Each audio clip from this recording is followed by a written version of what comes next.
எல்லா புகழும் புகழ்ச்சியும் ஏக இறைவனாகிய அல்லாஹ் ஒருவனின் மீது உண்டாகட்டுமாக. அவனுடைய சாந்தியும் சமாதானமும் எம்பெருமானார் நபிகள் நாயகம் ஸல்லல்லாஹு அலைஹி வஸல்லம் அவர்கள் மீதும் அவர்களின் அடிச்சுவற்றை அப்படியே மாற்றாமல் பின்பற்றி வாழ்ந்த உத்தம சத்திய சஹாபாக்கள், தாபியீன்கள், தபா தாபியீன்கள், நல்லடியார்கள், நாதாக்கள், ஷுஹதாக்கள், குறிப்பாக இந்த ஜுமாவில் அமர்ந்திருக்குகின்ற, வர இருக்குகின்ற, இந்த உலகத்தில் வாழ்ந்து கொண்டிருக்குகின்ற முஃமினான முஸ்லிமான ஆண் பெண் அனைவர்கள் மீதும் அல்லாஹ்வின் அன்பும் அருளும் சாந்தியும் சமாதானமும் குறைவின்றி நிறைவாக உண்டாகட்டுமாக. ஆமீன் யா ரப்பல் ஆலமீன். இஸ்லாத்தின் காணிக்கையான சலாத்தை சொல்வதுடன் உங்கள் பதில் சலாமை எதிர்பார்த்தவனாக எனது சலாத்தை தெரிவித்துக் கொள்கிறேன்.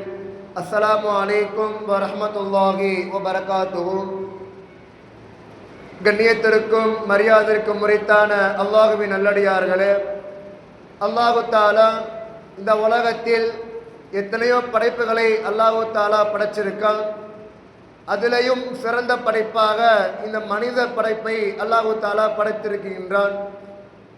கண்ணியத்திற்குரியவர்களே, இந்த மனிதன் எல்லா இடத்திலையும் எப்படி இருக்க வேண்டும், அல்லாஹ் என்ன சொன்னான், நாயகம் ஸல்லல்லாஹு அலைஹி வஸல்லம் அவர்கள் என்ன சொன்னார்கள், இதன்படி இந்த மனிதன் வாழுகிறான் என்று கேட்டால் அது ரொம்ப கம்மி தான். ஏனென்று கேட்டால் எந்த மனிதனுடைய வாழ்க்கையில் துன்யா என்ற ஒரு அற்பமான விஷயம் அவனுடைய வாழ்க்கையில் வந்துருமோ, அப்போ அந்த மனிதனுக்கு எல்லா விஷயமான நலவுகளையும் இழந்து விடுவான். ஏனென்று கேட்டால் அல்லாஹ் குர்ஆனிலே குறிப்பிடும் போது இந்த உலகத்தை கொசு ரெக்கைக்கு கூட சம இல்லை என்பதாக அல்லாஹு தாலா சொல்றான். ஆனால் அந்த ஆயத்தையும் அல்லாஹ் சொன்ன விஷயங்களையும் தெரிந்து கொண்டு இந்த மனிதன் ஓடுகிற ஒரு உலகம்தான் இந்த உலகம். கண்ணியத்திற்குரியவர்களே, இந்த உலகம் வேண்டாம் என்று சொல்லல, இந்த உலகம் வேணும் தான். கியாமத் நாளுடைய மறுமை நாளுடைய ஒரு எக்ஸாம் ஹாலு தான் இந்த உலகம். இந்த உலகத்தில் ஒரு மனிதன் அல்லாஹ் என்ன சொன்னான், நாயகம் ஸல்லல்லாஹு அலைஹி வஸல்லம் அவர்கள் என்ன சொன்னார்களோ இதன்படி ஒரு மனிதன் வாழ்ந்தால் அந்த மனிதனுக்கு அல்லாஹு தாலா மறுமை நாளில் எந்த கண்ணும் கண்டிராத, எந்த காதும் கேட்டிராத, எந்த உள்ளமும் சிந்தித்திராத அப்படிப்பட்ட ஒரு உன்னதமான அழகான சொர்க்கத்தை அல்லாஹு தாலா வச்சிருக்கான். கண்ணியத்திற்குரியவர்களே, அல்லாஹு தாலா சொர்க்கத்தை பற்றி சொல்லும் போது சொர்க்கத்தில் ஒரு கண்ணாடி மாளிகை இருக்குது. இந்த உலகத்தில் சாதாரண ஒரு வீடு கட்டுறா இருந்தால் கூட 5 லட்சம் 10 லட்சம் அதுக்கு மேலே தேவைப்படும். ஆனால் எந்த கண்ணும் கண்டிராத, எந்த காதும் கேட்டிராத, எந்த உள்ளமும் சிந்தித்திராத அப்படிப்பட்ட சொர்க்கத்தில் அல்லாஹு தாலா ஒரு மாளிகை வச்சிருக்கான். சாதாரண மாளிகை கிடையாது, கண்ணாடி மாளிகை. அப்படிப்பட்ட மாளிகை குறித்து நாயகம் ஸல்லல்லாஹு அலைஹி வஸல்லம் அவங்க சொல்லும் போது, ஒரு கண்ணாடி மாளிகை இருக்குது, வெளியிலிருந்து பார்த்தா உள்ளக்க தெரியும், உள்ளக்கருந்து பார்த்தா வெளியில தெரியும். அப்படிப்பட்ட ஒரு கண்ணாடி மாளிகை யாருக்குன்னா, யாரு வாழக்கூடிய காலத்தில் சதக்கா தான தர்மம் கொடுப்பாங்களோ அவங்களுக்கு தான் இப்படிப்பட்ட ஒரு கண்ணாடி மாளிகை இருக்குது என்பதாக நபிகள் நாயகம் ஸல்லல்லாஹு அலைஹி வஸல்லம் சொன்னாங்க. சாதாரணமாக ஒரு விஷயத்தை பெற்றிட முடியாது. அல்லாஹு தாலா எல்லாத்தையும் படைச்சிருக்கான். இந்த உலகத்தில் எல்லா ஜீவராசிகளும் எல்லா பொருட்களும் மனிதனுக்கு தான். ஆனால் அல்லாஹ் எதிர்பார்ப்பது இந்த மனிதன் எனக்கு என்ன கொடுத்திருக்கான், என்ன செஞ்சிருக்கான், நான் படைச்சேன் இந்த மனிதனை. அல்லாஹ் குர்ஆனில் குறிப்பிடும் போது வமா ஹலக்குத்துல் ஜின்ன வல் இன்ஸ இல்லா லியஅபுதூன், இந்த மனித வர்க்கத்தை ஜின் வர்க்கத்தையும் என்னை வணங்கத்தான் படைச்சிருக்கேன். ஆனால் இந்த உலகத்தில் அல்லாஹ் என்ன சொன்னாலும், நாயகம் ஸல்லல்லாஹு அலைஹி வஸல்லம் அவர்கள் என்ன சொன்னார்களோ இதையெல்லாம் மறந்துவிட்டு இந்த மனிதன் வாழுகிறான்.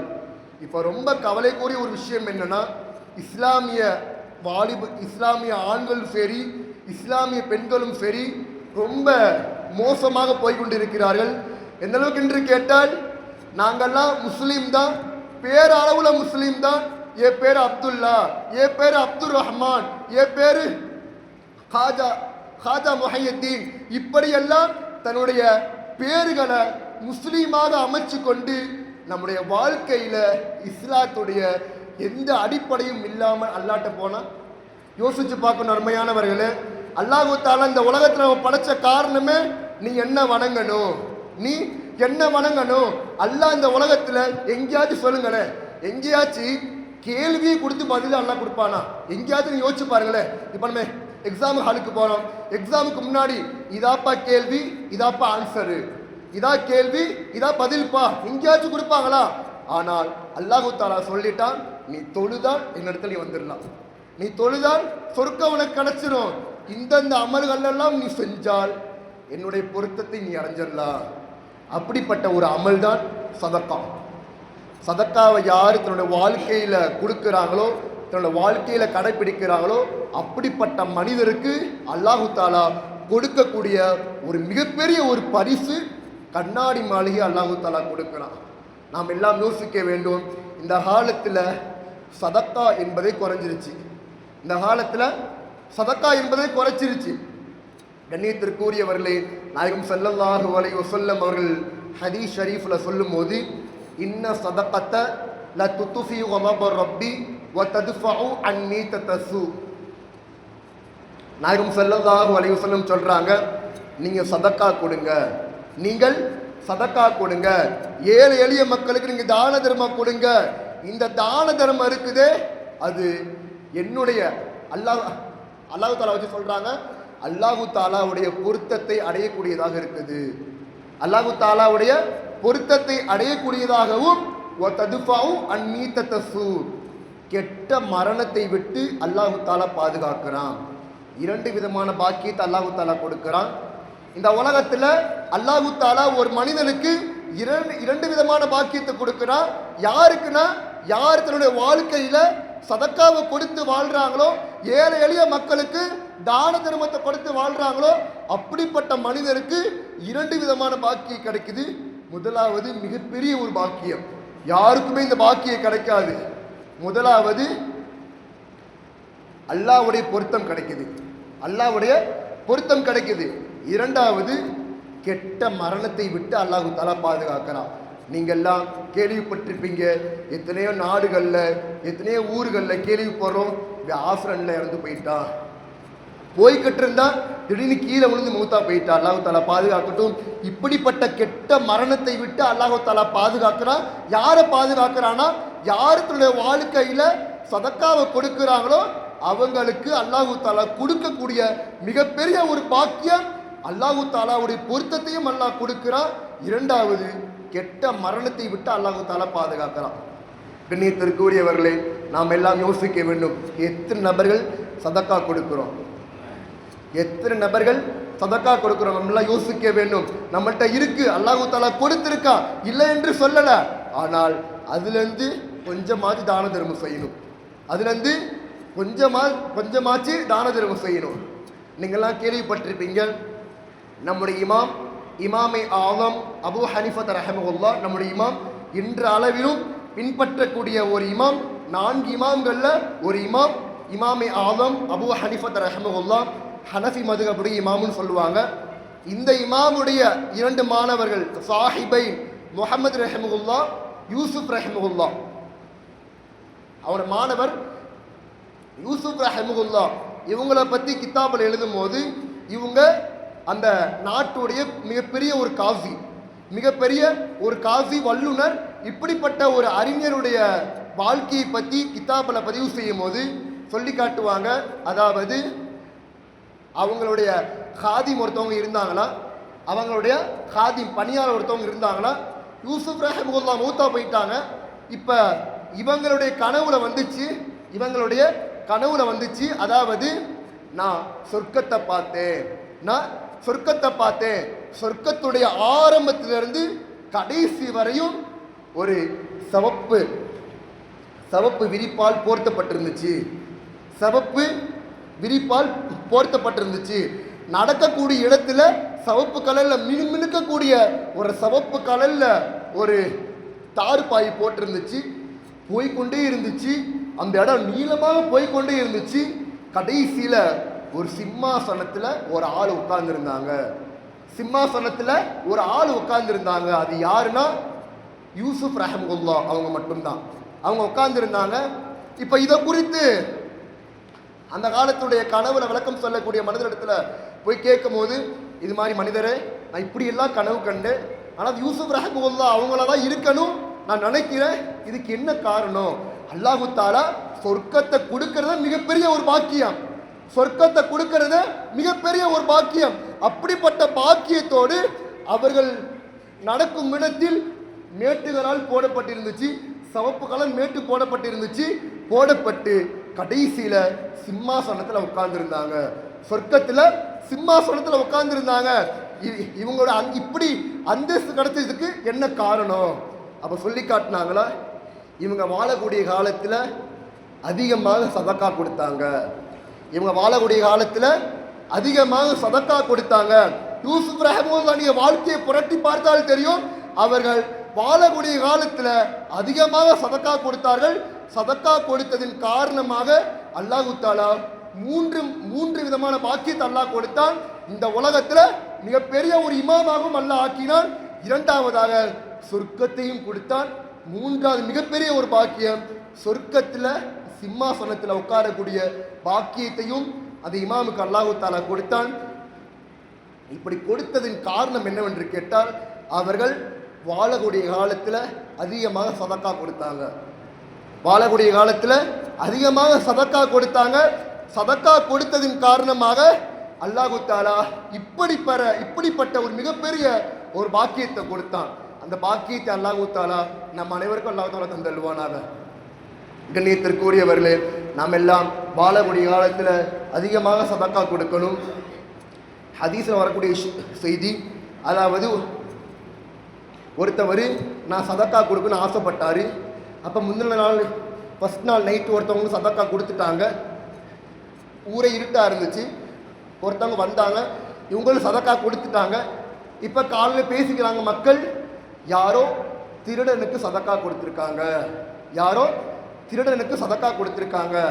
இவங்க காலையில் மக்களெல்லாம் பேசிக்கிட்டு இருக்கும் போது இவர் யோசிக்கிறாரு, நம்ம தானே சதக்கா கொடுத்தோம், திருடனுக்கு போயிருச்சா, சரி அல்லாட்ட ஒப்படைச்சிருவான், அல்லாஹு தஆலா கூலியை தருவான்னு சொல்லி விட்டுட்டாங்க.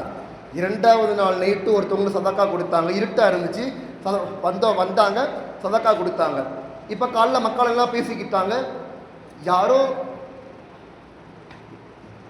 பணக்காரனுக்கு சதக்கா கொடுத்தானமே, யாரோ பணக்காரனுக்கு சதக்கா கொடுத்தானமே அப்படின்னு சொல்லி மக்கள் எல்லாம் பேசிக்கிறாங்க.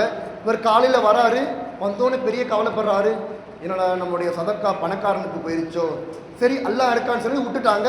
அதே மாதிரி மூணாவது நாள் நைட்டு அதே மாதிரி சதக்கா கொடுக்குறாங்க.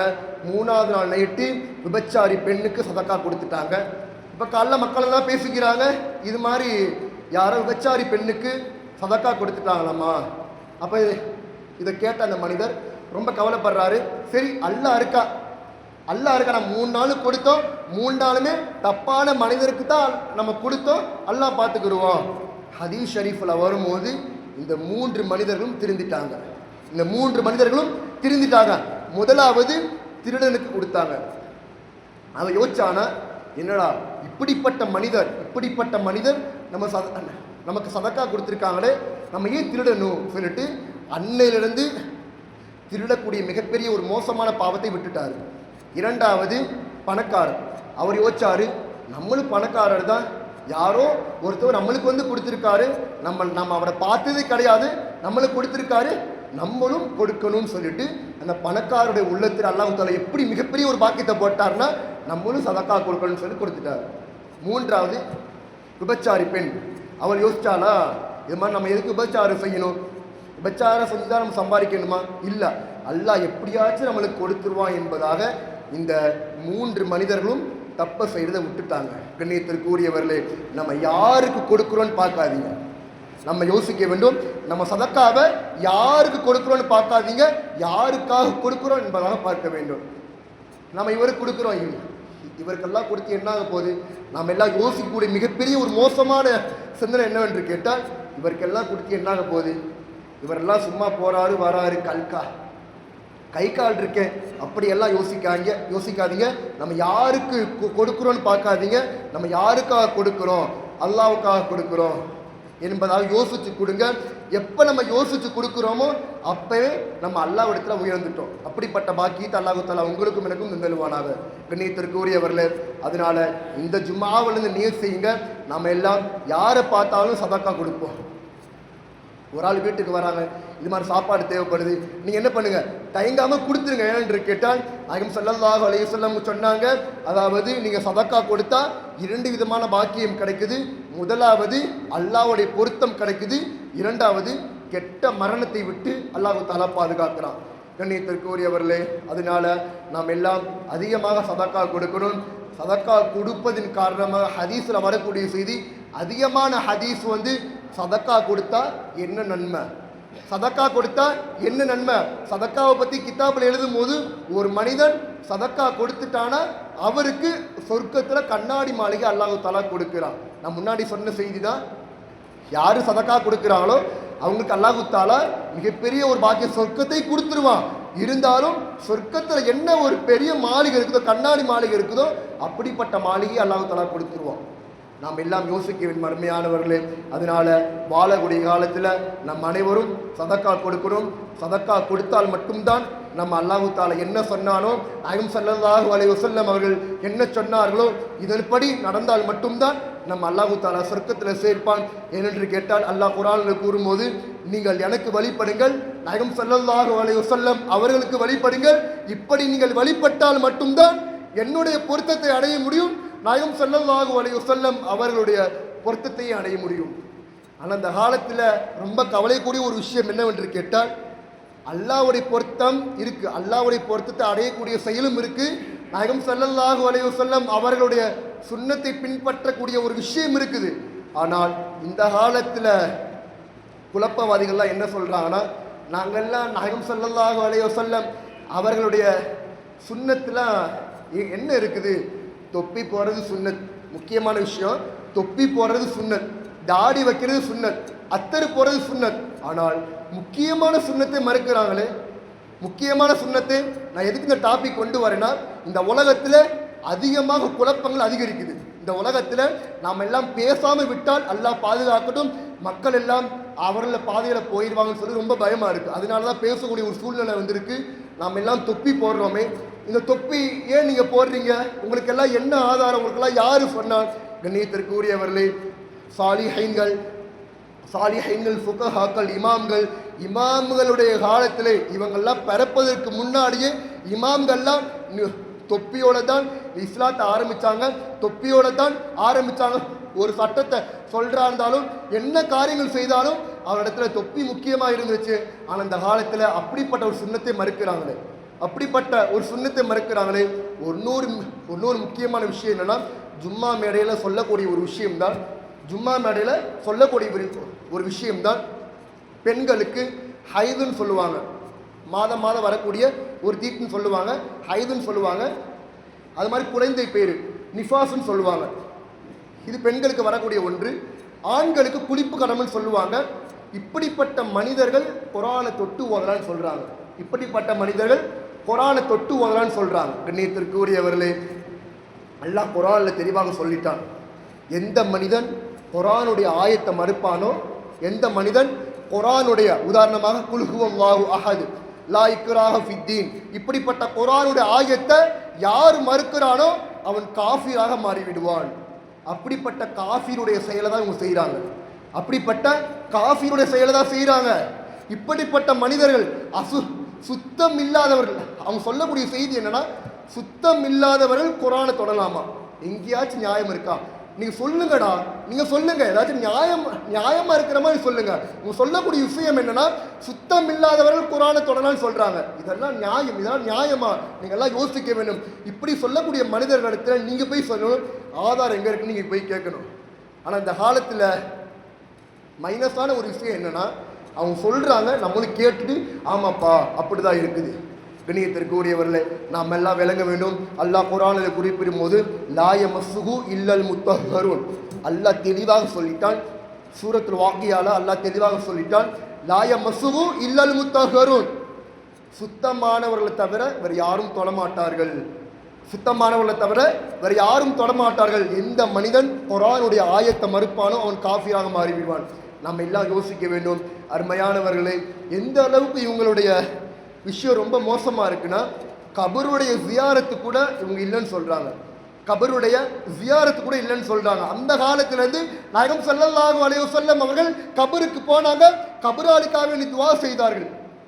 சஹீஹான ஹதீஸில் வரக்கூடிய செய்தி, சஹீஹான ஹதீஸில் வரக்கூடிய செய்தி. கபருக்கு போனாங்க, கபிர்ஸ்தானுக்கு போனாங்க, துவா கேட்டார்கள், கபராளிகளுக்காக வேண்டி துவா கேட்டார்கள். அந்த இதை மறுக்கிறாங்களே. கேட்டால் ஹதீஸ் எடுத்து காட்ட அவங்க சொல்கிறாங்க, இல்லை இதெல்லாம் லைஃபு, இதெல்லாம் லைஃபு, இதெல்லாம் சஹீஹ்னு தெளிவாக கித்தாபில் எழுதியிருக்கும். சஹாபாக்கள் சொன்ன விஷயம், நாயகம் ஸல்லல்லாஹு அலைஹி வஸல்லம் அவர்கள் என்ன சொன்னார்களோ அவங்க அந்த அந்த ஹதீஸை தான் சஹாபாக்கள் கித்தாபில் பதிவு செய்வாங்க, ஹதீஸில் பதிவு செய்வாங்க. சஹீஹான ஹதீஸ் புகாரி ஷரீஃபில் வருது, கபூர் ஜியாரத்தை நபி செஞ்சாங்க, கபூர் ஜியாரத்தை நபி செஞ்சாங்க. இந்த விஷயங்களை மட்டும் நான் உங்கள்கிட்ட சொல்கிறேன். பல விஷயங்களை இந்த நான் ஓப்பனாகவே சொல்லிடுறேன். இப்போ உள்ள குழப்பவாதிகள் அனைத்து விஷயங்களும் மறுக்கிறாங்க, அனைத்து விஷயங்களும் மறுக்கிறாங்க. நபியை திட்டவும் செய்கிறாங்க, நபியை திட்டவும் செய்கிறாங்க, சஹாபாக்களை திட்டவும் செய்கிறாங்க. நபி ஸல்லல்லாஹு அலைஹி வஸல்லம் சொன்னாங்க, அதாவது நீங்கள் என்ன பின்பற்றினாலும் நேர் வழி அடைஞ்சிருவீங்க, என்னுடைய சஹாபாக்களை பின்பற்றினாலும் நேர் வழி அடைஞ்சிருவீங்க. இப்படிப்பட்ட நாயகம் ஸல்லல்லாஹு அலைஹி வஸல்லம் சொன்ன வார்த்தையை மறுக்கிறாங்களே, என்ன முஸ்லீம் இவங்க? நீங்கள்லாம் யோசிக்க வேண்டும் மர்மையானவர்களே. அதனால் உங்களிடத்துல யாராச்சும் வந்து இப்படிலாம் இல்லை, இது லைஃப் அப்படி கேட்டால் நீங்கள் உடனே அவங்கள்ட்ட இப்படியாப்பா அப்படியான்னு சொல்லி முடிச்சிடாதீங்க. மாறாக நீங்கள் எந்த மஹல்லாவில் இருக்கீங்களோ அந்த மஹல்லாவுடைய பள்ளி இமாம்கிட்ட வந்து கேளுங்க, இது மாதிரி இப்படியெல்லாம் சொல்கிறாங்க, இதெல்லாம் இருக்கா இல்லையான்னு சொல்லி மஹல்லாவுடைய இமாம்கிட்ட வந்து கேளுங்க. அப்படி இல்லாமல் நம்ம அவங்க என்ன சொல்கிறாங்களோ அதைப்படி கேட்டு அப்படியே போயிடும். அல்லாஹ் தஆலா பாதுகாப்பானாக. அதனால் வாழக்கூடிய காலத்தில் இஸ்லாத்தில் என்ன சொல்லப்பட்டிருக்குதோ அதன்படி விளங்கி வாழக்கூடிய பாக்கியத்தை வல்ல ரஹ்மான் உங்களுக்கும் எனக்கும் நம்முடைய முழு சமுதாயத்துக்கும் அல்லாஹ் தந்தல்வானாக. வாஹிரு தாவாஹும் அல்ஹம்துலில்லாஹி ரப்பில் ஆலமீன். அஸ்ஸலாமு அலைக்கும் வரஹ்மத்துல்லாஹி வபரகாத்துஹு.